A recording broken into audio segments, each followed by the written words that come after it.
Good morning, everybody, and welcome to Jason Mackey's First 10, a quick hit podcast to get you ready for the day or further into the day.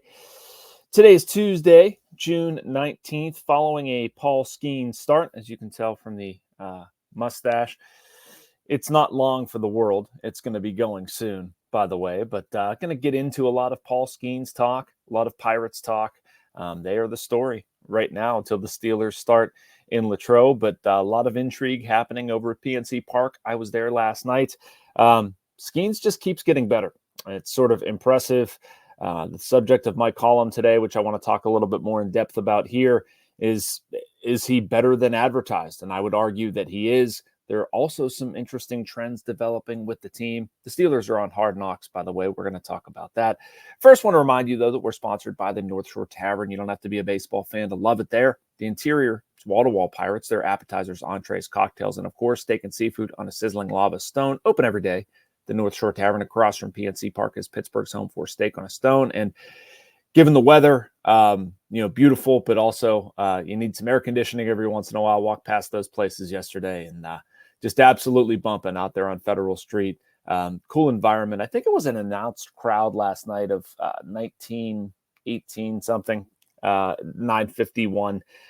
Felt bigger than that. The crowd was into it. At one point, I do this during games. I don't sit well various evenings.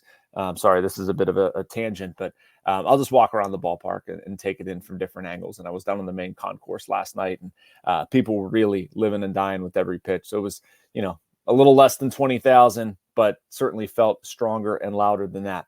All right, so Paul Skenes, he's good. Just breaking news, and I can confirm that. No, 6 innings, 6 hits, 1 run. It was earned, a walk, 7 strikeouts. Very good stuff. Very good stuff. And if you didn't watch the game last night or read about it or learn anything about it, the Reds were sitting dead red early on, and Skenes kind of paid the price for it. I mean, we're talking about paying the price, by the way, or, them touching him up a little bit. There's a single and a double, a single, stolen base, and then Spencer Steer with a double. I mean, guys are going to score runs. It happens. But it's just so impressive to me, one, how Paul limits the damage, gets through it, not a big deal. And 2, changes his attack plan just like that. I've seen so many young pitchers in this organization, and it's not necessarily a criticism. I understand why it happens. Like, you're so stubborn and you just think you can throw your way out of it, or they're not going to hit my fastball, or they're not going to hit my slider, whatever it is. Skenes encounters what he does against the Reds, and it's okay. Let me step back. How do I fix this? All right. Well, the splinker's good. Maybe we'll bring out the changeup a little bit more. And I think Paul really likes that. Honestly, I think he doesn't bristle at the idea, but I think he knows, and he's right, that he's more than just a velocity guy. And he showed that last night. He was talking about this being one of those games where he actually got to bring out all 5 of his pitches, and it's a bit of a mental chess match. And he's going to win those. That was very impressive. And if you just step back, I was trying to do that last night, about all of the expectations placed on him by people like me, the rest of the media, fans, even his own team, teammates, etc. I mean, there's a lot expected of this kid. It's kind of insane if you think about it. He's 22, hasn't even been a year since he's been drafted, and he's disproved every single one of them. I would argue, and I did, that he's been better than anybody could have ever expected because of a lot of what I was talking about. But, the ability to adjust on the fly, the ability to identify that stuff. A year ago, the splinker was not a thing. And it very much is now. It's funny to see people, sort of struggle with saying the word splinker. Bob Walk calls it the sprinkler, intentionally. He's not unaware. But it's just funny, and it's a great pitch. There's that stuff. There's he controls the running game well, which is important. You might laugh at that, but the Reds steal a ton of bases. That played a factor, and they picked 2 guys off last night. The Reds, veered from aggressive to silly at times.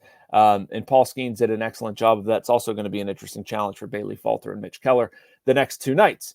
He's fielding his position well. I mean, the last out of the game, it's a comebacker off the mound that he athletically goes after and makes the play. Who knows what happens if he throws that away?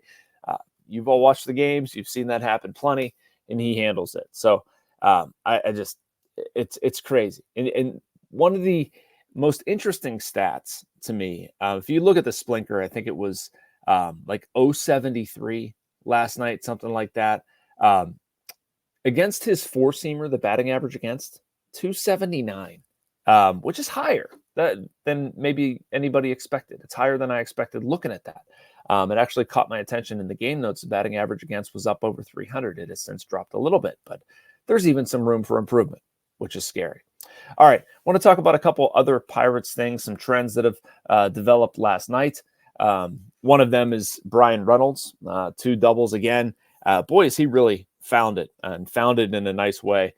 2 for 4 RBI, run scored. But Reynolds, looked this up in June, hitting 349 with a 984 OPS, 7 doubles, a triple, 2 homers, 9 RBIs, 9 runs scored, taking his batting average from 249 to 271.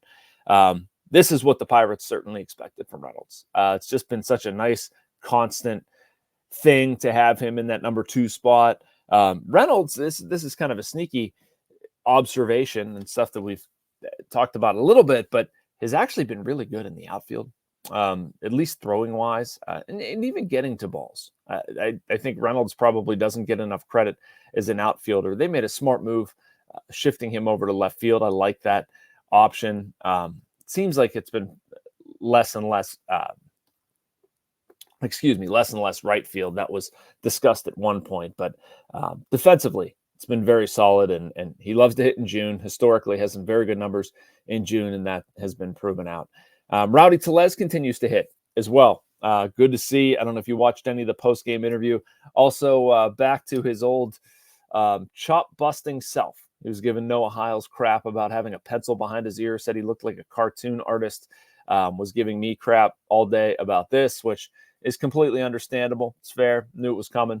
Happy to be the subject of jokes, but it's been very impressive at the plate for Rowdy. 410 average, 142 OPS over his past 12 games, dating back to that Toronto series that I think was really important for him. 9 RBIs, 5 extra base hits. So, I mean, that continues to matter for the Pirates. They need that production in the middle of the lineup, kind of allows them to plan out what they're doing at the trade deadline. Maybe it's an outfield bat they can acquire instead of needing somebody at first base. Need to get Connor Joe going. Again, he's kind of fallen into a little bit of a rut, but Tellez producing offensively the way they expected him to, obviously a big thing. This is also a big point in the schedule right now for the Pirates. Something I was thinking about last night. This is one of 8 series they have heading into the All-Star break. 4 of those are against division teams. This is obviously the first time they've seen the Reds, but they will see them again. They'll also see the Cardinals, and they'll be in Milwaukee again right before the break. So you want to make some hay? Now is the time to do it. And it's a good time for the bullpen. That group stood out to me last night. Once again, they've been, this is the way you draw it up. This is the way they put the bullpen together. This is what they wanted. And you go Chapman, Holderman, Bednar. I forget what I called them in my post-game tweet last night. I'll pull it up. I was really proud of this. Not really, but it was Chipoldnar. There we go. They need a name, right? Like every good bullpen needs a name. And this is finally sort of settled into that. I think the bullpen's good. I think it should be good. That was by design. It wasn't good earlier this year, but this is seemingly found a nice level here, and I've liked what those guys have done. Some trends that have continued. Bednar cut some crap from somebody on Twitter last night, like looking to be angry about David Bednar, and I don't necessarily understand that. He's been really good. His last 17 as a 165 ERA, 183 batting average against, 3 walks, 14 strikeouts. I mean, that'll play. Aroldis Chapman had struggles, obviously, but his last 9, he's been excellent. 104 ERA, 138 batting average against, 6 walks in 8 2/3 innings. You'd like to see that a little bit lower, but very productive. And Colin Holderman has been ridiculous all season. I'm running out of words to describe him, and you'd like to see him get more love nationally, especially with a setup guy with the last name of Holderman. It's like an ice cream man named Cone, or a carpenter named Woody. But anyway, 24 2/3, 0.73 ERA, 28 strikeouts, just absolutely ridiculous stuff. Opponents hitting 098 against Holderman and his sweeper. Really, really good. All right, I've blathered on enough about the Pirates. Did want to touch on the Steelers being on Hard Knocks. How about that? I don't get the whole not vitriol or acting annoyed or anything like that. I mean, it's great television. I don't think like acting is if it's an impingement to have those cameras around when you're the NFL. When there's always cameras around. I don't necessarily understand it. I think Mike Tomlin's going to come out of this thing smelling like a rose, personally. I don't think there's any way HBO steers away from that storyline. I think no matter what, that's going to be the most featured thing on there. And I think it's going to be fascinating too. We've seen, what clips we've seen of him behind the scenes are always good.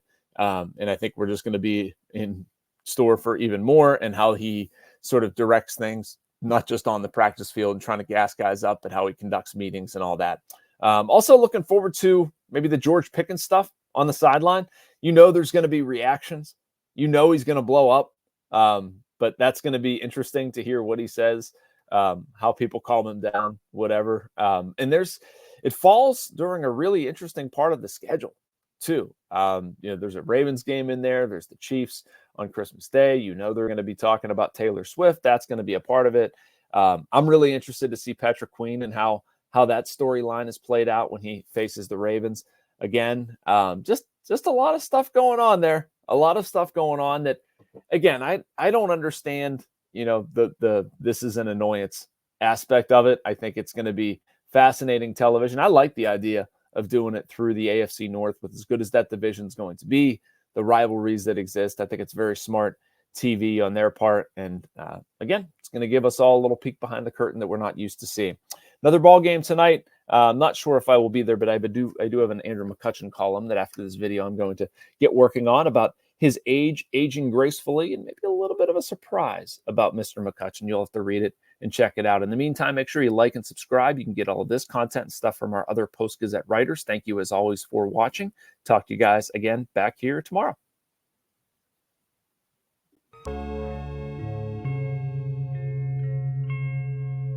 Thank you for checking out this content from Post-Gazette Sports. If you watch this video on YouTube, please like the video and subscribe to our channel. For all of the sports coverage the Post-Gazette has to offer, visit post-gazette.com.